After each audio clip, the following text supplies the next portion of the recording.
Hey folks, Brendan from Blue Light here. In case you've not watched any of my videos before, I've been responsible over the past 5 years through my business for coaching and supporting over 1,800 people into the police within England, Wales and some in Scotland and Police Service of Northern Ireland, but mostly England and Wales. So the way I do this is by coaching and supporting people either through online courses or through face-to-face coaching either over Skype or face-to-face at one of my venues that I use throughout the country, in the main in Cheshire. So today I've been coaching a candidate for a final interview. It's someone who's done my online course and seminar option previously and completely aced their assessment centre.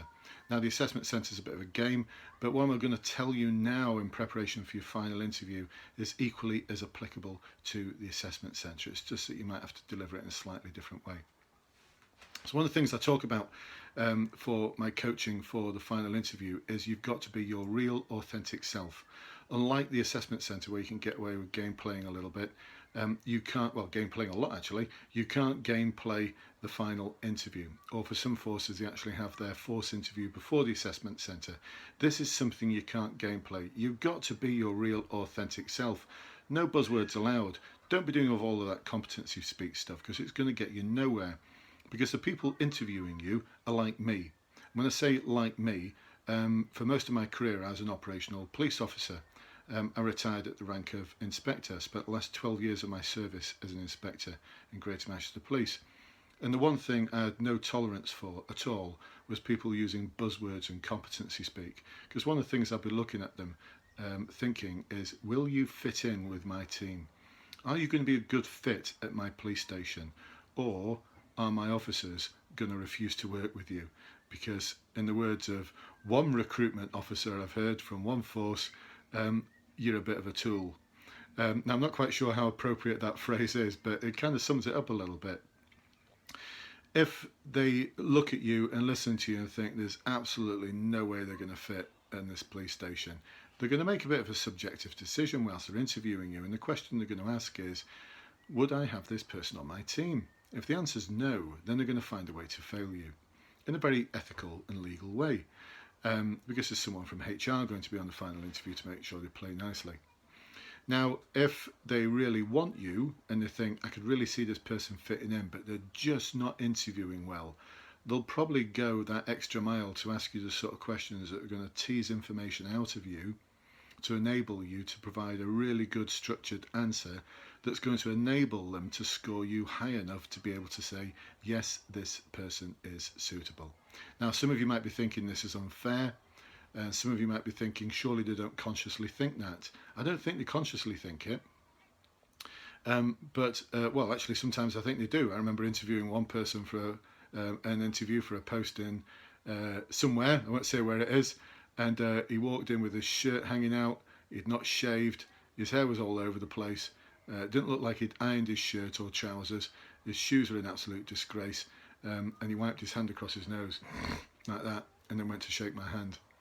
Now, almost immediately, I just thought, this person is going to have to interview incredibly well, brilliantly, to get offered a place, because with that level of behaviour and that level of preparation for a future career, I just can't see it happening.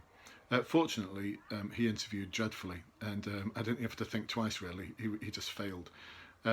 So there's something about making sure you come across in your real authentic self in a way that's going to appeal to the assessors, allow them to score you well against their marking guide, and also allow them to answer that subjective decision question either consciously or unconsciously.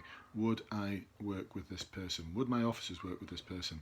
Because the sergeants, inspectors and chief inspectors and maybe superintendent are going to be interviewing in the future will have been operational the day before, and the day after the interview sessions that they run where they're supporting the force, they're going to be operational again.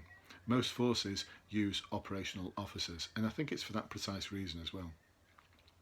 So in the coaching I was doing today, the person I was coaching was making very similar mistakes to the sort of mistakes that a lot of people make, and I just want to clear some of those things up if I can. Now, we use the STAR model: situation, task, action and result. Now, it's a very common model. It's not just in the police, but that model of answering a question is one that's used widely in the sort of HR world to answer competency type questions. These are sort of questions where you're asked, please can you explain to me or tell me about a time when you have done a certain thing.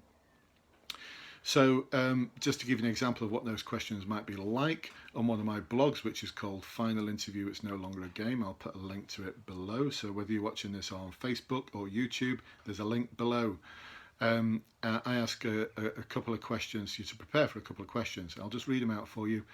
Can you tell me about a time when you've promoted and supported organisational change? Can you tell me about a time when you've gathered information from a wide range of sources before making a difficult decision? Can you tell me about a time when you've offered a high level of service by tailoring it to an individual or group's needs?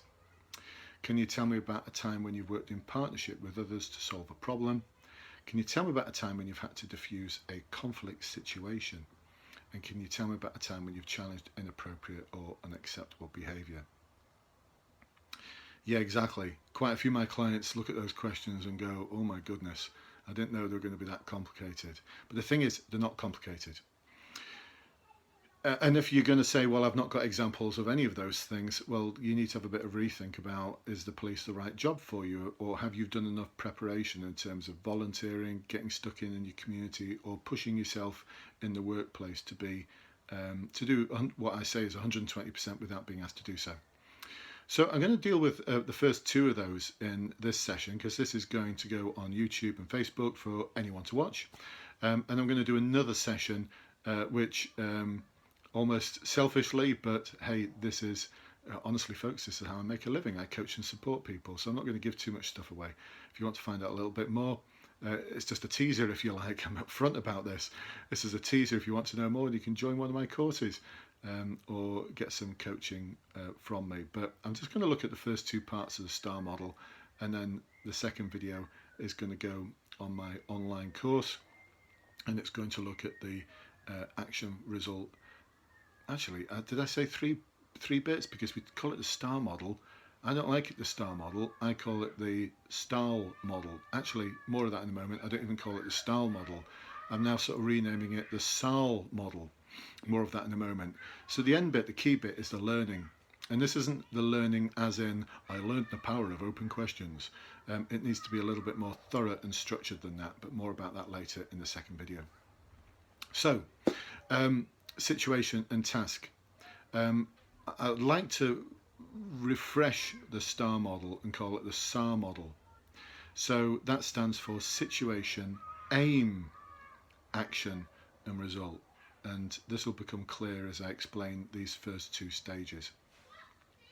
So in the situation part, what people tend to do is they just rush into it, and they might start off with the line, in my role as, which is what I recommend you start off every answer with, in my role as.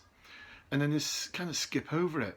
And you've got this marvellous opportunity to describe the problem and the context that that problem is in. Because if it's not a problem that involves other people, then you shouldn't be using it. Problems which are along the lines of, if we're talking about a difficult decision, deciding what university course to do or what career to take, career path to take, police, that's not good enough because it's not demonstrating that you're working with other people. So it needs to be about other people, other organisations where you've got a difficult conundrum, especially for questions like a time when you've made a difficult decision and how you've had to gather information from a wide range of sources before you've done so. So in that situation, you've got to describe this problem and contextualize it. So describe the context of the problem. When I say describe the context of the problem, this isn't about how you tell a friend of yours in a pub or a bar about the issue when you come home from the workplace, or tell your loved ones about this once you come home from the workplace. It's got to be in a far more structured way. So what I'd like you to consider is a few things around the impact on others. So what was the impact, the potential impact, if the problem wasn't dealt with on other people? And when I say other people, I mean you, I mean those people in the rest of the team, I mean a wider organisation, and ultimately on the community. Now, if you're thinking, well, I don't work in the public sector, so I can't describe the community, well, replace that with customers in terms of things like the image of the organisation and reputational value of the organisation should this problem not be dealt with. Same thing applies to if you are in the public sector or voluntary sector, you can talk about the effects on the community. So there's a few things there. The effect on the person who's directly influenced, the effects on you, the impact on the rest of the team, the potential impact on the organisation if the matter is not dealt with, and the potential impact on customers stroke community. And the impact on the perpetrator of whatever the problem is. I don't mean the perpetrator as in a criminal offence, I mean the perpetrator of the problem, the person who's causing the problem.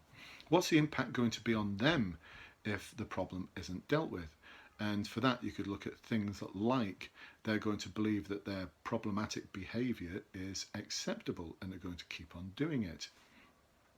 So there's a lot you can describe there to build up this rich picture. And what this demonstrates is that you're capable of seeing things through the lens of others. Now, seeing things through the lens of others, some of you might be thinking, what competency does that relate to? Well, this isn't about competencies. Well, it kind of is, because they're going to mark you against competencies. But as soon as you start thinking, I've got a really good decision-making competency answer, or I've got a really good working with others competency answer, then the chances are you could be setting yourself up to fail at the final interview. Contrary to what all those other books say, I do not ask you for the assessment centre or for the final interview to focus on the competencies. You should be familiar with them, but that's it. Put them to bed after that. Leave them alone. Concentrate on really good structure. Concentrate on really good technique, tactics and skills and communication skills to be able to deliver really outstanding in the assessment centre role plays, and for the assessment centre both interview and in the final interview answers. That's what you should be focusing on. Having really good examples of where you've dealt with really thorny problems. So, once you've done that, you can move into the next stage. And the reason why I've decided to replace the task part with the aim is because so many of my clients get confused about the difference between the task and the actions. So surely the task is just the same as describing what actions I took. No, it's not. The task, if you think about it as the aim, then allows you to describe the options that you considered and your rationale before you made a final decision, and then you took some action. So your aim should be, what are you hoping to achieve? What is it you're hoping to achieve by resolving this problem? What will normality look like and feel like once this problem is dealt with? So describe that. And this enables you then to say, well, my aim was to. And it's not about not having something, it's about having something. So what is success going to look like in the context of the problem that you're describing? And from there, this is going to enable you to describe what options were available to you. So what options you felt were available to you. And this can range from doing nothing. Doing nothing actually isn't just doing nothing, it's doing nothing and monitoring. It can range from doing nothing and monitoring all the way to seeking the support of other people that were going to assist you in tackling whatever the problem was. Now, and there's a range of other things that I describe on my online courses that are going to enable you to provide a really good answer in this respect in terms of the aim. So I think aim makes more sense than task, but the thing is, it's easier to say the STAR model than it is to say the SAARL model. It doesn't quite roll off the tongue in the same way, does it? And recruiters and the police and HR, they love all these mnemonics and ways of remembering things. So I'd like you to think about it as the aim, what you're hoping to achieve. And then your options for getting there. So you can describe your options.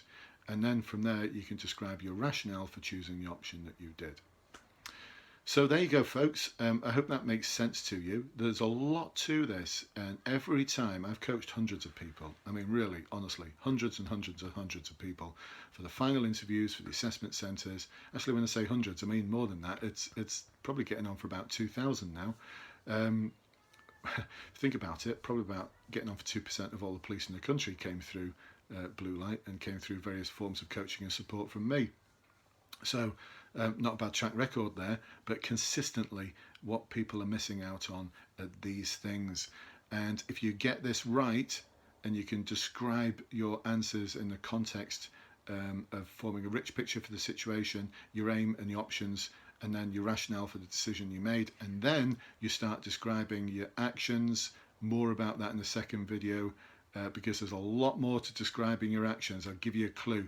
The amount of people who say to me, I then approach the person calmly and professionally. I don't want to hear that.